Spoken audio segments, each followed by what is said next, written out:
નમસ્કાર, શ્રીજી રસોઈમાં આપ સૌનું ખૂબ ખૂબ સ્વાગત છે. તો આજે આપણે લારી પર મળે એવી શિયાળામાં ખાવાની મજા પડે એવી રગડા પાણીપુરી બનાવીશું. રગડાની સાથે એકદમ ચટપટું પાણી પણ બનાવીશું. શું તમને આજની આ રેસીપી ગમે તો વિડીયોને લાઇક જરૂરથી કરજો. હજી સુધી ચેનલને સબસ્ક્રાઈબ ન કર્યું હોય તો ચેનલને સબસ્ક્રાઈબ પણ કરજો. બેલનું બટન પ્રેસ કરવાનું ના ભૂલશો, જેથી કરીને આવી જ રેસીપીના નોટિફિકેશન્સ મળતા રહે. તો સૌપ્રથમ એક જાળીવાળા વાસણ પર 2 કપ જેટલું ફુદીનો લેશું. તો ફુદીનાના ડાઠા નથી લેવાના, ફુદીનાના ફક્ત પાન જ લેવાના છે. 2 કપ ફુદીનાની સામે 1 કપ જેટલા લીલા ધાણા લેવાના છે. તો ધાણાના પણ વધારે ડાઠા નહીં લેવાના, કૂણા ડાઠા હોય એ જ લેવાના. હવે મિક્સરના એક વાસણમાં કેટલું તીખું પાણી બનાવવું છે એ પ્રમાણે લીલા તીખા મરચાં લેવાના, નાનો આદુનો કટકો અને સારી રીતે વોશ કરીને રાખેલા ફુદીના અને ધાણા લઈ લેવાના. 3 ચમચી જેટલું લીંબુનો રસ અથવા તો કેટલું ખાટું પાણી બનાવવું છે એ પ્રમાણે લીંબુનો રસ લેવાનો. ઠંડુ પાણી 1/4 કપ જેટલું ઉમેરેલું છે અને બધાને સરસ રીતે ગ્રાઇન્ડ કરી લેવાનું. તો આ ગ્રાઇન્ડ કરેલી પેસ્ટને એક આપણે મોટા વાસણમાં ટ્રાન્સફર કરી દઈશું. તો માર્કેટથી પાણીપુરીનો મસાલો ખરીદ્યા વગર આજે આપણે ઘરમાં જ રાખેલી વસ્તુથી એકદમ ટેસ્ટી ચટપટું પાણી બનાવીશું.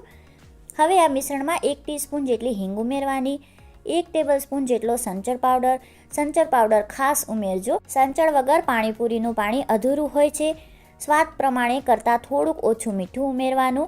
1 ટેબલસ્પૂન જેટલું શેકેલા જીરાનો ભૂકો, 1 ટીસ્પૂન જેટલું આમચૂર પાવડર, બધાને સરસ રીતે મિક્સ કરી દેવાનું. તો મીઠું જે છે એ સાચવીને ઉમેરવાનું, કારણ કે આપણે સંચળ પાવડર પણ સારી એવી માત્રામાં ઉમેરીએ છીએ. તો આ રીતે પેસ્ટ જે છે આપણે રેડી કરી લીધેલી છે. હવે આમાં 4 ગ્લાસ જેટલું પાણી ઉમેરી દેવાનું છે.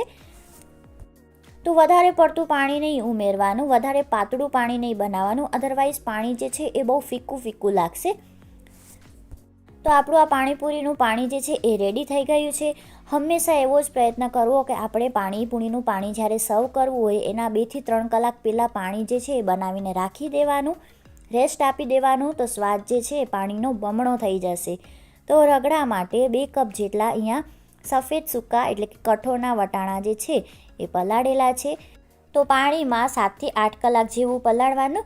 ઉતાવળમાં હો તો એકદમ ગરમ પાણીમાં પલાળો, તો 6-7 કલાક પલાળો તો પણ ચાલે. હવે અહીંયા 2 બટેકા લીધેલા છે મધ્યમ સાઇઝના, છિલકા કાઢી લેવાના અને આ રીતે કટકા કરી દેવાના. જરૂરિયાત પ્રમાણે પાણી ઉમેરી દેવાનું, વધારે પડતું પાણી નહીં ઉમેરવાનું.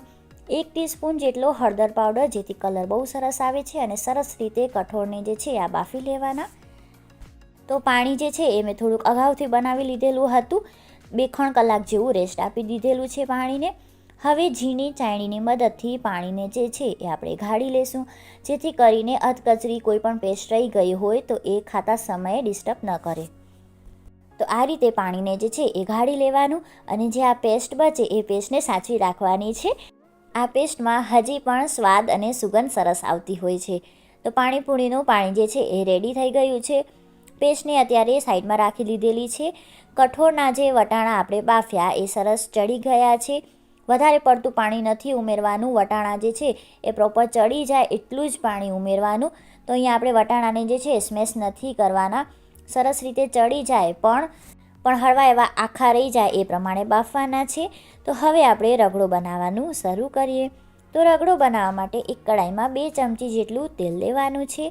ઘીનો ઉપયોગ નથી કરવાનો, તેલનો જ ઉપયોગ કરવાનો છે. તેલ ગરમ થાય એટલે આપણે જે વટાણા બાફીને રાખ્યા એ ઉમેરી દેવાના.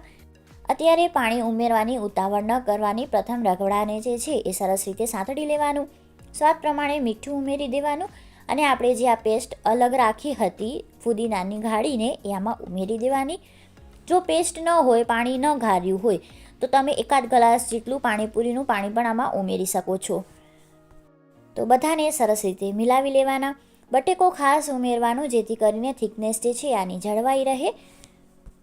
તો હવે જરૂરિયાત પ્રમાણે પાણી જે છે એ ઉમેરતા જવાનું અને કવર કરીને 5 થી 7 મિનિટ જેવું થવા દેવાનું.